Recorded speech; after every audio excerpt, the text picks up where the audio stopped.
गेले 20-25 दिवस जरा परदेशामध्ये होतो. अमेरिकेमधल्या बृहन महाराष्ट्र मंडळाने मला तिथे बोलवलं होतं.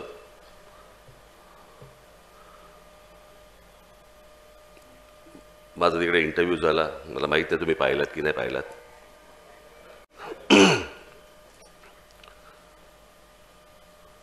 परदेशस्थ सर्व मराठी बांधव भगिनी तिकडे मला भेटले. मी एकदा असाच हॉटेलच्या खाली असा उभा असताना कुठेतरी चाललो होतो. एक मुलगा आला आणि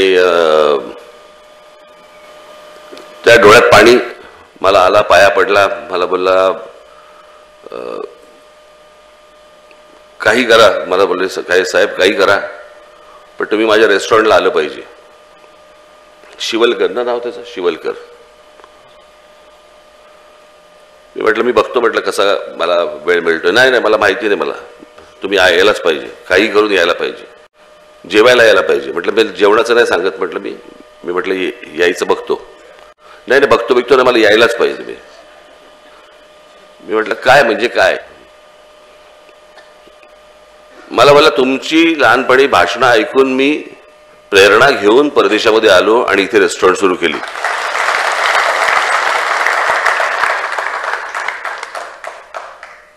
मी त्याला म्हटलं अरे मी तुला मराठी मुलींनी व्यवसाय सुरू करायला सांगितलं होतं, देश सोडा सांगितलं नव्हतं. पण तरी ही मुलं,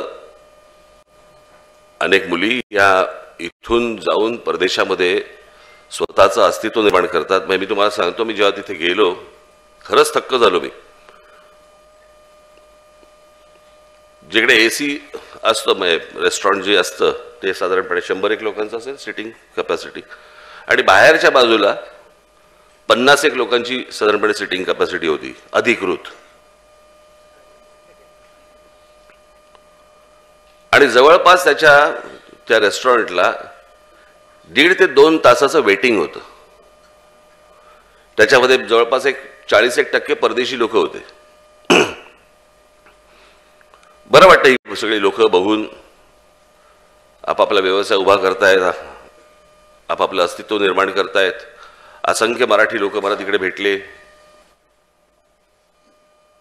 असंख्य लोकांनी उद्योग सुरू. बंद करा जर दरवाजा, ते कडी लावून घ्या आता, डोळ्याला त्रास होतोय त्याचा.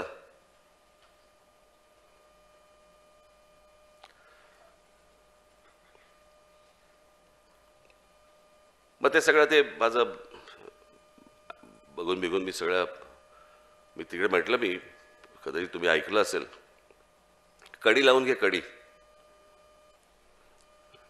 आणि संध्याकाळी टीव्हीवर बघ म्हणा. आता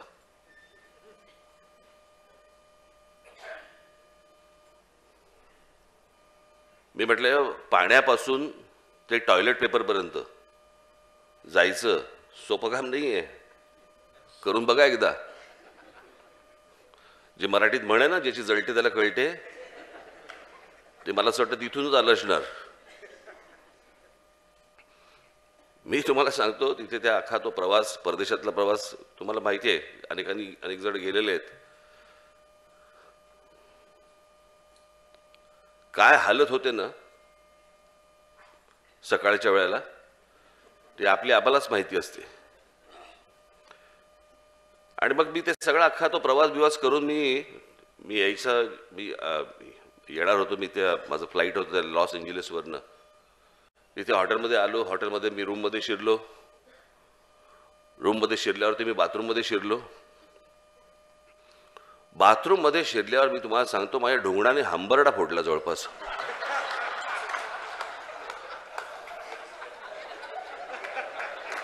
तो जेट स्प्रे तिकडे बघितल्या, मला म्हणजे आनंदाश्रू आवरेनात त्याला.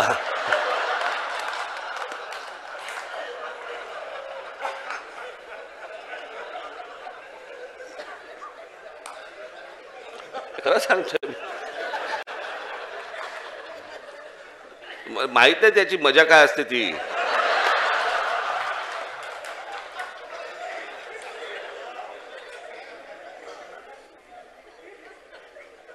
हुमसा हुमशी हो, म्हणजे मी तुम्हाला काय सांगू.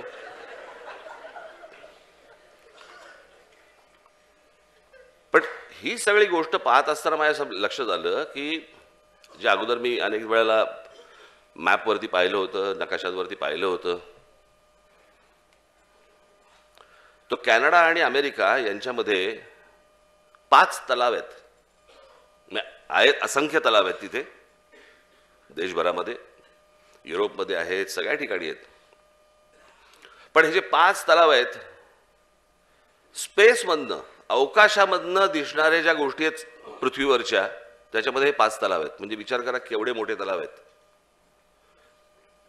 त्या 5 तलावांमधला एक टिंब अगदी बारीक, म्हणजे अगदी तुम्ही जेव्हा त्या गुगल वरती जा तुम्ही, मग तुम्हाला कळेल मी काय म्हणतोय ते जेवढे तुम्ही आज जाल जाल जाल जाल जाल त्याच्यामध्ये एक टिंब एवढा ठिपका दिसतो, तो नायगारा फॉल्स आहे. जगामधला सगळ्यात मोठा धबधबा तो एवढासा तो दिसत पण नाही, मॅपवरती दिसत पण नाही तुम्हाला, आतपर्यंत तिथपर्यंत जावं लागतं आणि त्याच्यानंतर तुम्हाला तो नायगारा फॉल्स दिसतो.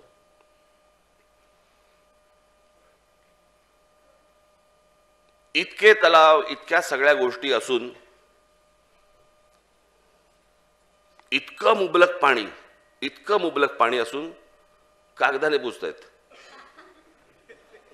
आणि आमच्याकडे पाऊस कधी पडणार, धरणं भरली का, धरणं नाही भरली, आमच्याकडे पाऊसच नाही पडला, धरणच नाही भरलं, यावेळेला तर आमच्याकडे दुष्काळच पडेल, असं सगळं देशभर वातावरण असताना आम्ही धुतोय.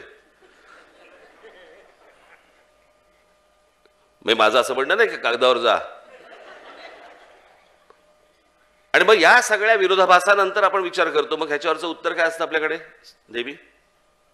Global warming. सगळ्या गोष्टी उलट्या करायच्या. मी कालच कोणाला तरी बनवतो, काही गोष्टी अशा आहेत ज्या आपल्यामधल्या ज्या काही तेव्हा परंपरा म्हणून त्यावेळेला काही प्रथा पडल्या असतील, पण आजची परिस्थिती पाहून काही गोष्टींमध्ये आपल्याला बदल करावा लागेल. मला असं वाटतं राज्य सरकारने, केंद्र सरकारने याच्यामध्ये जातीने लक्ष घालणं गरजेचं आहे.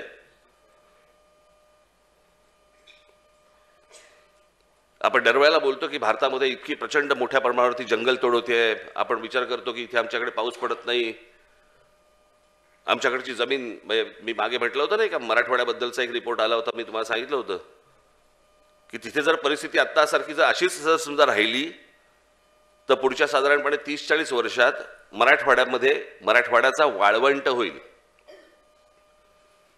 आणि त्या मराठवाड्याचा वाळवंट झाल्यावरती जर परत पुन्हा ती परिस्थिती जर आणायची असेल आत्तासारखी, जर अगोदरच्या सारखी, तर साधारणपणे 150 ते 200 वर्ष लागतील.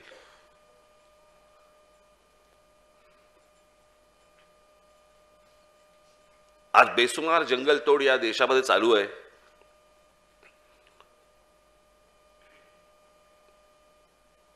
अनेक ठिकाणी आपण बघितलेलं आहे की बाबा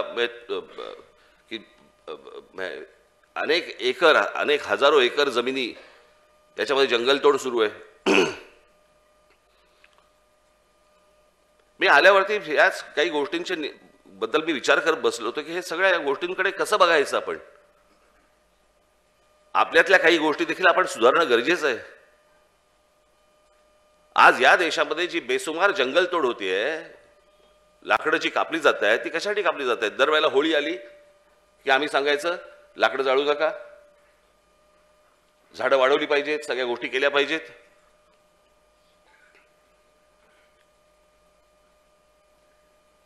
मुळात आपल्या पहिल्यांदा धर्माकडे पाहणं गरजेचं आहे.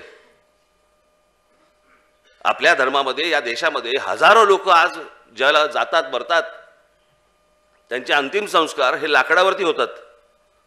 ही लाकडं कुठून येतात?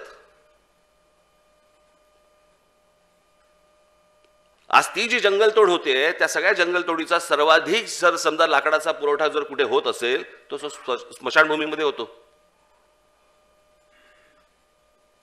आणि इलेक्ट्रिक वरच्या ज्या काही तुमच्या आहेत त्या काय म्हणतात त्याला, विद्युत दाहिनी,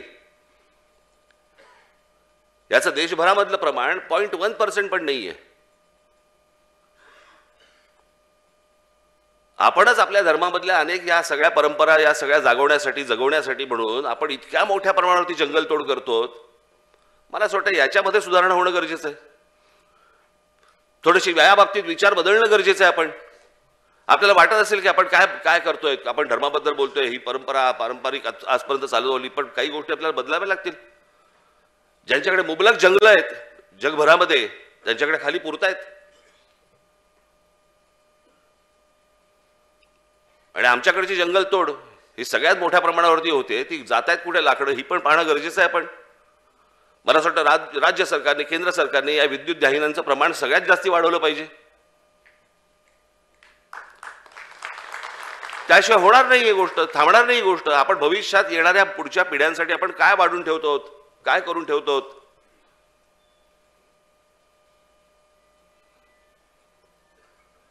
पण आमच्याकडे ह्या मूळ गोष्टींकडे लक्ष द्यायला, पाण्याच्या प्रश्नावरती, आरोग्याच्या प्रश्नावरती, नोकरीच्या प्रश्नावरती आमच्याकडे वेळ नाही आहे.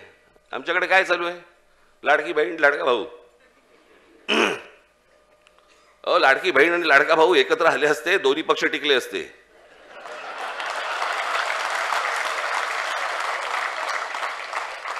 योजना कशाला पाहिजे त्याच्यासाठी? बहिणीला 1,500 रुपये देणार आणि काहीतरी काहीतरी असंच आहे ना, 1,500 रुपये महिने वगैरे आहेत का पैसे मुळात राज्य सरकारकडे? रस्त्यावरचे खड्डे बुजवायला नाही आहेत, हे इथून कुठचे खड्डे बुजवणार आहेत?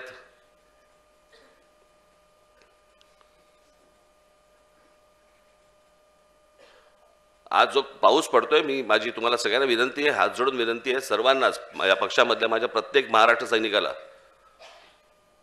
हे जिथे जिथे पूर आलेत, जिथे जिथे घरामध्ये पाणी गेलेलं आहे, प्रत्येक घराघरामध्ये जा, प्रत्येकाला मदत करा. जिथे जिथे ज्या ज्या गोष्टी शक्य असतील, पक्ष म्हणून तर आपण करूच, पण वैयक्तिक तुम्ही देखील तिकडे जाणं गरजेचं आहे, विचारपूस करणं गरजेचं आहे, त्यांना त्यातनं बाहेर काढणं गरजेचं आहे.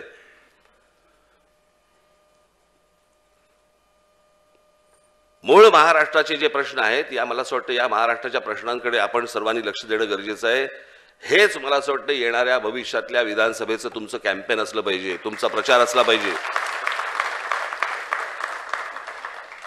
एकमेकांवरती शिव्या द्यायच्या फक्त, आणि दुसऱ्या शिव्या देत फक्त त्याच्यानंतर तुम्ही लोकांचं लक्ष विचलित करायचं, दुसरीकडे भरकटवायचं, आणि ह्याच्यातनं सगळ्या निवडणुका करायच्या. हाताला काही लागणार नाही. निवडून आले,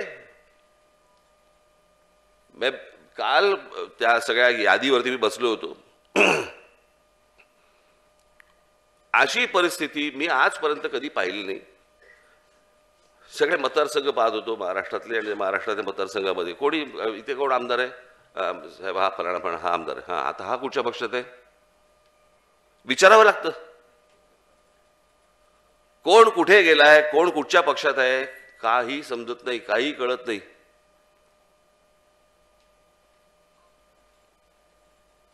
आणि येणाऱ्या विधानसभेच्या निवडणुकीला या सर्व राजकीय पक्षांमध्ये जे काही घमासान होणार आहे ना, ते न भूतो असं असेल, न भूतो.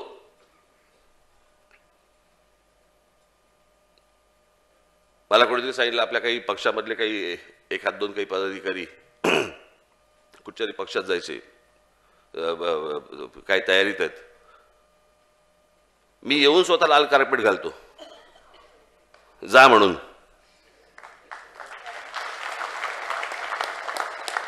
आणि जो भविष्याचा सत्यानाश करून घ्याल तो घ्यालच. त्यांचं स्थिर नाहीये, तुम्हाला कुठे डोक्यावर घेणार आहेत? गेल्या लोकसभेला काय झालं बघितलं ना, वर्षापर्यंत घुसले. आता या सगळ्या विधानसभेच्या वेळेला कुठे कुठे घुसतील काही माहित नाही.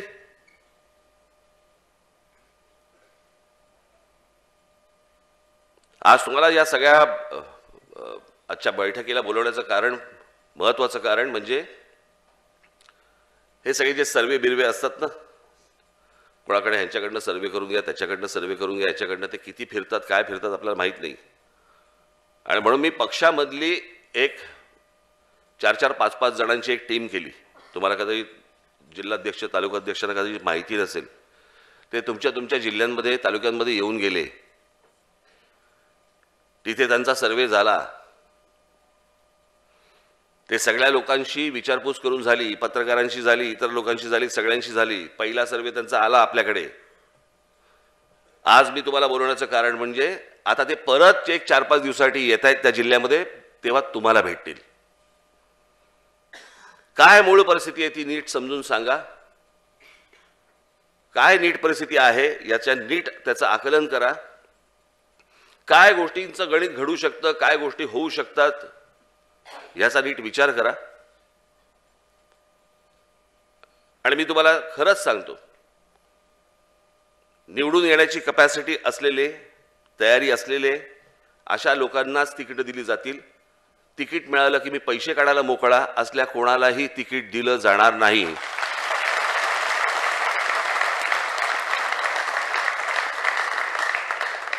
कोणालाही तिकीट दिलं जाणार नाही. तुम्ही जे बोलाल, तुम्ही जे सांगाल, जे आपले जिल्हाध्यक्ष, तालुकाध्यक्ष, आज अनेक लोक येऊ शकले नाहीत पावसामुळे,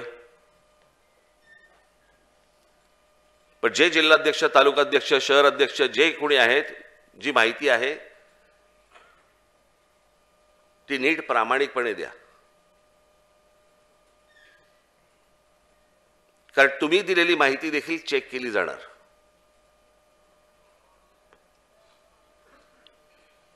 कारण येणाऱ्या विधानसभेच्या निवडणुकीमध्ये मला महाराष्ट्र नवनिर्माण सेनेचे आपले सर्व पदाधिकारी, आपले लोक मला सत्तेत काही करून बसवायचे, काही करून.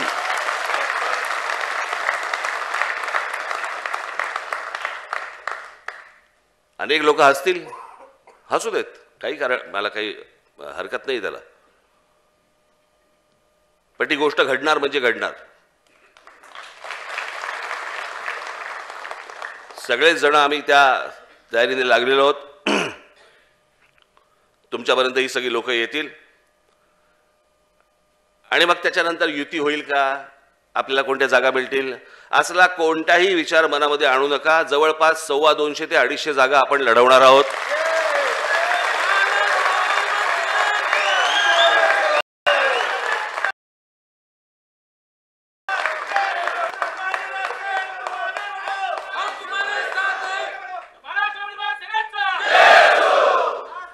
तुम्ही किती मोठ्याने घोषणा दिली याचा अर्थ तुमची वर्णी लागेल असं समजू नका.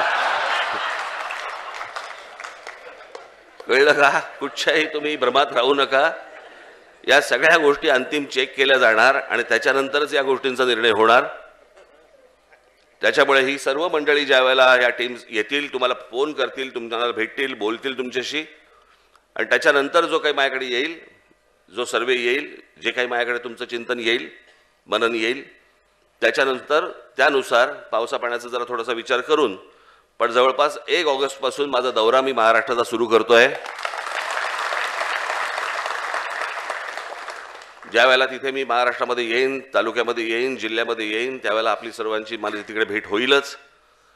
अजून तिथे इतर कोणाच्या भेटीगाठी करून घ्यायच्या आहेत, करायच्या आहेत, केल्या पाहिजेत असं जे तुम्हाला वाटत असेल त्यांच्या गाठीभेटी माझ्या तुम्ही करून द्याव्यात. यावेळेला कुठच्याही प्रकारचे तिथे काही, कारण पाऊस बिऊस कधी काय होईल माहीत नाही आपल्याला, त्याच्यामुळे यावेळेला मेळावे घ्यावेत न घ्यावेत, परंतु आपल्या पदाधिकाऱ्यांच्या बैठका या घेणारच मी, त्यांच्याशी बोलणारच मी, माझ्या महाराष्ट्र सैनिकांना तिथल्या भेटणारच मी. त्याच्यामुळे मी तिथे 1 ऑगस्ट नंतर मी येतोच आहे, आपल्याला भेटीनच. फक्त ही सविस्तर माहिती देण्यासाठी म्हणून मी तुम्हाला आज बोलवलंय. आज जे जिल्हाध्यक्ष, जे तालुकाध्यक्ष, शहर अध्यक्ष, उपजिल्हाध्यक्ष जे इथे आलेले असतील, महिला पुरुष जे कोणी आलेले असतील किंवा जे आलेले नसतील, त्यांना हे जे कोणी लोक हे जिल्ह्यांमध्ये गेलेली सर्व आपले पक्षाचे जे पदाधिकारी आहेत हे तुम्हाला फोन करतील आणि ते कधी येणार आहेत, आज उद्या परवामध्ये, ते आता पुढच्या 1-2 दिवसातच येतील, ते येतील, ते तुम्हाला कळवतील आणि त्यानुसार तुम्ही पुढची पक्षाची आणि निवडणुकीची तयारीला सर्वांनी लागावं एवढं सांगण्यासाठी म्हणून मी आज आपल्यासमोर आलो. तुम्हाला या सगळ्या पावसापाण्यामुळे, आज झालेल्या या सगळ्या पावसामुळे काही त्रास झाला असेल तर दिलगिरी, परंतु काय ढग माझ्या हातात नव्हते, त्याच्यामुळे मी काही करू शकत नव्हतो. पण आलात तसे सांभाळून सावकाश परत घरी जा एवढी फक्त विनंती करतो आणि आपणा सर्वांची मी रजा घेतो. धन्यवाद. जय हिंद, जय महाराष्ट्र.